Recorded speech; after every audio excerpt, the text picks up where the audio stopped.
everyone. Pamchui Ramror. I'm a counselling psychologist practicing in Bangalore. I have completed my master's in clinical psychology. I'm a certified psychological counselor. I'm also a certified cognitive behavior therapy practitioner and also a certified learning specialist for children and adolescents. It is a pleasure joining Chan channel today, and I'm extremely excited to answer all the interesting questions on mental health. I was an average student up till grade 12. I completed 12th science, and after that it was natural that we go into MBBS. So I did give MBBS exam, and I had a lot of difficulties learning numbers and figures. So chemistry was not right for me. Physics, I was really poor at physics, right? Because there was a lot of numbers and figures involved there. I think the main drive was I wanted to be in an area or study something in which I would be really good at, in which I was naturally inclined towards, right? So I overheard the word psychology while I was doing my MBBS coaching, right? And I became extremely curious, and I started reading up about it online, started going through different colleges which would offer psychology. So I spoke to my parents about it, and they had never heard of the word psychology. Right? They had no clue what psychology was. So I explained to them what it is about, and after 2 weeks later, after that, I landed in Bangalore, and I got admissions into Mount Carmel College for BA in psychology, economics, and sociology. My main drive basically was to get into an area in which I would be extremely good at, right? And so that's it. Mental health, according to me, is the same as physical health. It is just as important as physical health. So when we are physically sound, when we're physically healthy, we are able to do many of the different tasks that we need to do, right? We can travel, we can work effectively, we can develop healthy relationships, we can maintain healthy relationships, right? And the same way goes for our mental health, right? When we are mentally sound, we are able to maintain those kinds of healthy relationships with people around us. So we can learn to accept ourselves. We can also overcome problems and challenging situations more effectively. Now, there is also a stigma. Right? There's a stigma around mental health. I think the more we speak about it and the more we write about it, the more awareness we raise, people can definitely learn to accept themselves and accept the importance of taking care of one's own mental health. Once we raise this kind of awareness, we can also finally accept that mental health is a normal human condition, right? It is mental health issues or mental health, anything related to mental health. This is the normal human condition, right? So we need to accept that. So anxiety is the fear of uncertainty, becoming worried, nervous, or feeling uncomfortable, okay, about a given situation, or even thinking about a situation, because you do not know what the outcome will be, you do not know what will happen in the future. So that is anxiety, right? Now, people can experience, different levels of anxiety, from mild to moderate to severe levels of anxiety. Keep in mind, small amounts of anxiety, it's pretty normal, okay? And people usually learn how to overcome it on their own. However, if anxiety levels are severe, to the point that it is affecting you, it is affecting people around you, it is affecting your work, it is affecting your daily functioning, then that is when you need to seek professional help or see a therapist. Another thing about anxiety is that what helps one person to calm down may not help another person. It varies from person to person. So if let's say taking a walk, right? Taking a walk or taking a run outside helps me, it may not help for someone else. Okay, for that other person, it may simply be doing yoga, okay, at home, meditation techniques, right? So it will differ from person to person. If you really want to work on your anxiety, especially if it's mild anxiety, then I would suggest that you read up about, let's say you're interested in listening in music, right? So try to find out what are the different types of calming music. Try to include these things in your daily routine. When you get up in the morning, you can include just 5 minutes of breathing exercise. right? Or later at night, or in the evening, right? You can include 10 minutes of yoga exercises, right? Or it can be at night, another 10 minutes of journaling, right? Journaling your thoughts, because in anxiety, you tend to get a lot of negative thoughts, right? So jotting them down, work on your anxiety. So if it is severe, like I mentioned earlier, then it is best to seek professional help, right? Because there's nothing better than seeing a therapist and really working on your own personal growth. Well, I wouldn't say that someone can change their behavior, right? Someone can only cope with an unwanted behavior. So yes, without counseling, you can definitely cope with certain behavior problems, certain emotional issues. You can definitely cope with it, right? But coping is not healing, right? If you really want to, live a fulfilling life, if you really want, if you are really committed to personal growth, right, which is healing, you want to be healed, you want to be healed from your childhood trauma, you want to be healed from your painful past experiences, right, then you do need seeking professional help. Another thing here is that people can use different coping skills. Okay, so different coping skills can be listening to music to distract themselves from negative thoughts, or it can even be just watching a movie the moment they feel negative emotion or a negative feeling, right? So those are just coping skills. Those are just coping techniques. You're just basically learning to live with it, right? But that is not healing. These pent up emotions can pile up inside you, and later on it can manifest as an unwanted behavior, right? You can potentially hurt another individual because of all these pent up emotions. It can come out in a rude manner, it can come out as in anger, in the form of anger, or it can come out in ways that can hurt other your loved ones. Okay, so dwelling in the past, or constantly thinking about the past, could be a sure sign of depression. Okay, now in therapy, what they would suggest is you try to focus on the present moment. Okay, so you are trying to bring all your attention, all your focus on the present.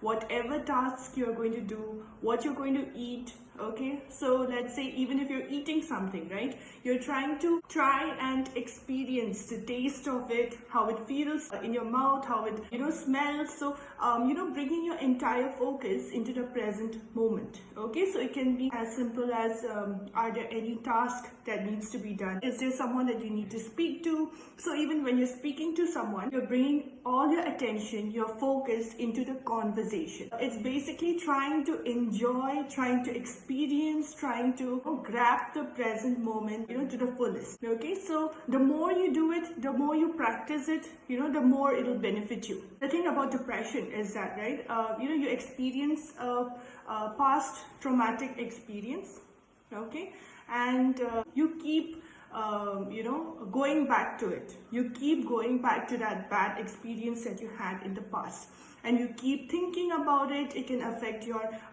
daily functioning, it can affect your sleep, it can affect your relationships with people, because if you get into a relationship, or if you start developing connections with people, you start to compare your past with this current connection that you have with someone, right? So it can definitely hamper the growth of meaningful relationships, right? It can also affect how you view yourself as a person, okay? Because now you're comparing yourself with your past, how you were in the past.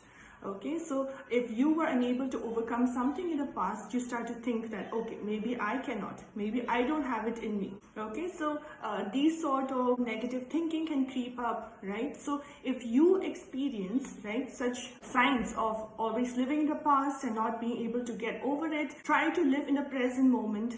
And if you really need help, right, therapy would be a great idea.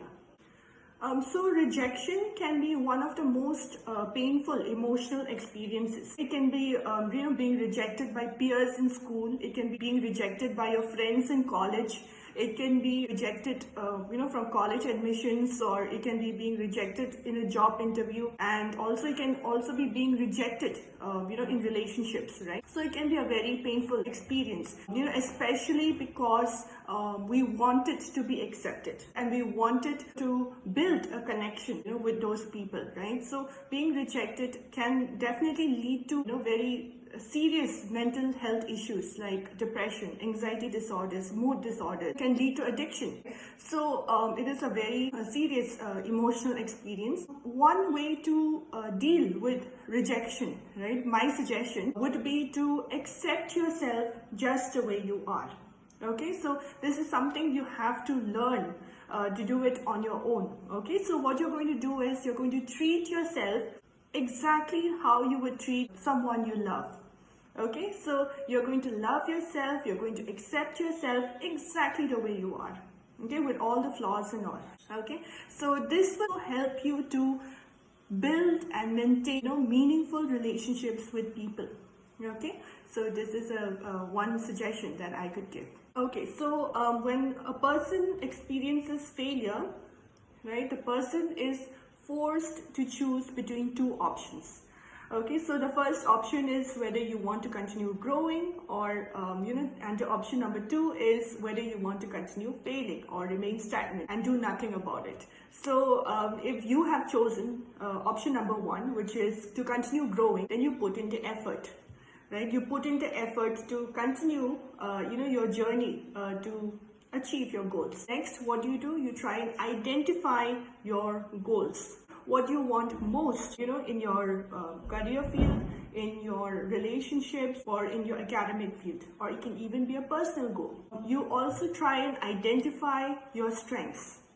Okay, remember, as human beings, even in failure, we still have strengths in us. Okay, so try and identify. It can be a small strength. Okay, it can be your willingness to grow. It can be your motivation levels. Try and identify your strengths, use them, right? Use them to continue the journey of, achieving your goals, okay? And remain focused.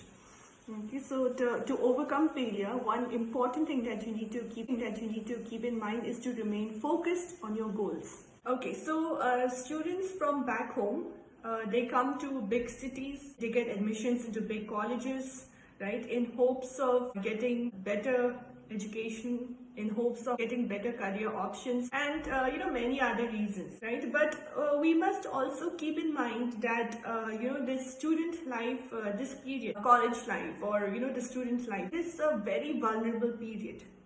Okay, so when a student comes out of their hometown to come out to these big cities, they're also exposed to a very different culture. They're exposed to new social circle. They are forced to make new friends. They are exposed to new kinds of teaching methods. They are exposed to new teachers, right? They are forced to try and cope with living conditions here, right? So there's a lot of other pressures that a student will be experiencing. It can also be pressures from being accepted by their peers. Also one of the most vulnerable to mental health issues. So it can be depression, anxiety disorders, mood disorders, even addiction, right? So they're in a very much vulnerable population. So keeping this in mind, right, and on the other hand, the societal expectations from them to crack competitive exams, to perform their best, right, it can be quite unrealistic for them,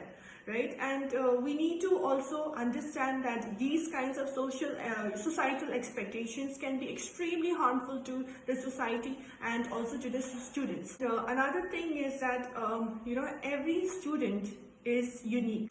So if one student is good in one area, right, if one student excels really well or performs really well in one area, another student will be performing well in another area. So no two individuals are alike. Each individual, each student has a unique qualities, regardless of what people's expectations are. Okay, or if the student's personal goal is to become a music teacher, right, the student will put in the necessary effort. The student will put in the necessary effort required to become a music teacher. So these are their own personal goals. Okay, and what people do what happens usually is that students are forced to live on somebody else's dreams and goals. So it does not become the student's own personal goal. It becomes their parents' goal. It becomes their family members' dreams. It becomes the society's expectations of them, right? So this can lead to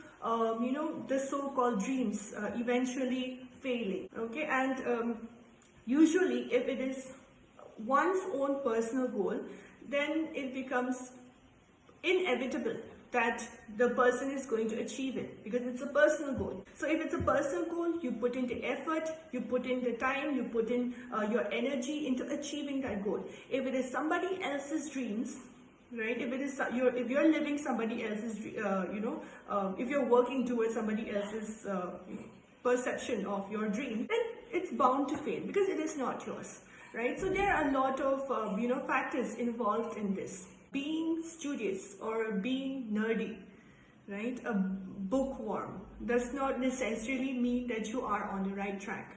You are on the right track if you are doing something that you truly want and not what somebody else's want of you.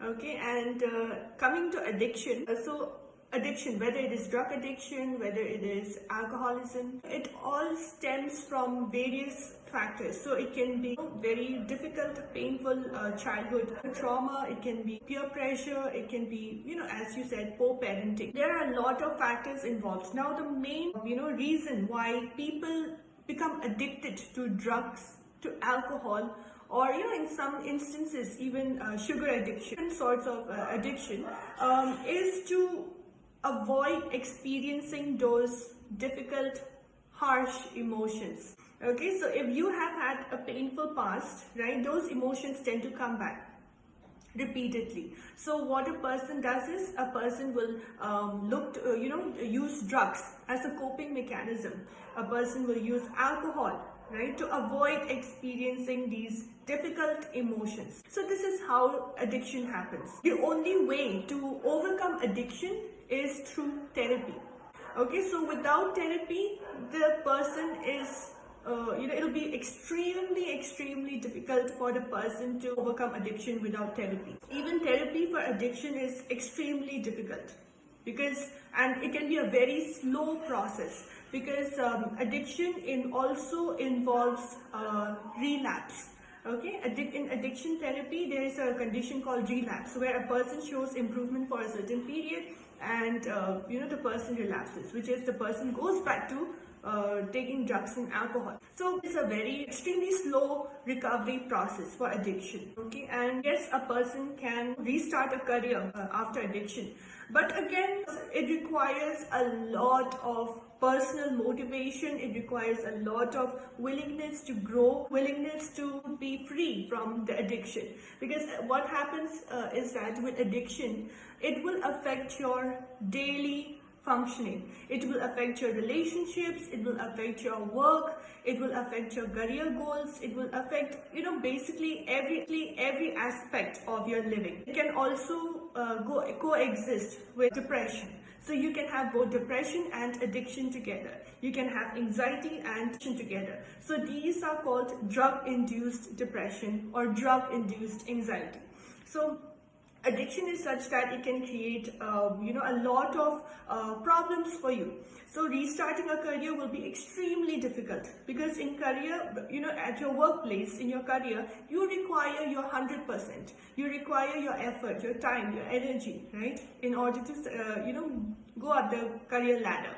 So with addiction, it becomes extremely difficult. So I suggest therapy works best for addiction, and yes, you can restart your career with a lot of personal determination, with a lot of willingness to grow, with a lot of personal motivation.